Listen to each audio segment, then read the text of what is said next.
The question is, was Venom 3 good?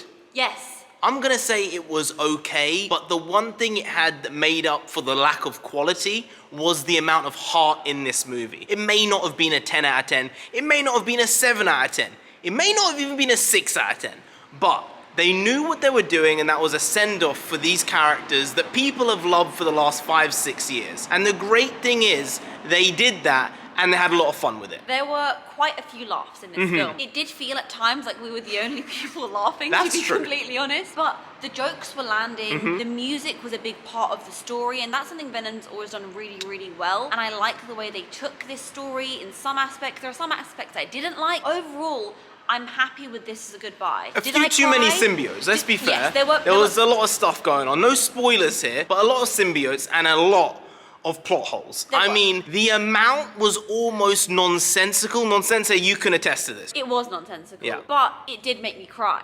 Because oftentimes people shoot for those heartfelt moments, those moments that are gonna make you feel something, and it never really pans out. But Tom Hardy as an actor is so incredible, and he's been so brilliant in this role. Yeah. And then him voicing Venom as well, and seeing Venom's facial expressions. All the time we've seen him previously, I'm looking at Venom going, oh, how's he gonna react? He's gonna laugh, his eyes are gonna go wide. This is one of the first times I properly noticed how sad Venom looked, because he was aware that there was a goodbye happening, and they were able to animate those emotions so well, and I cried because of it. That's because you're just a very, very sensitive individual, and that's absolutely fine. Some of us are a bit more hard-nosed, hard-skinned, cold-hearted, black-souled individuals like myself, but other people are very soft, and this will get those people because they managed to put that level of soul into it where it didn't really deserve to be there, but somehow they managed to do it, which I think is a feat in and of itself. So if you haven't seen this movie, then maybe it's worth going to see it. I wouldn't say it's something that you need to see. It's not something that is gonna draw people and say, I'm gonna remember this movie forever. Let's just say this. There may be a spin-off or a sequel of some kind. And something which I didn't think I would enjoy with this movie was the way they introduced Null.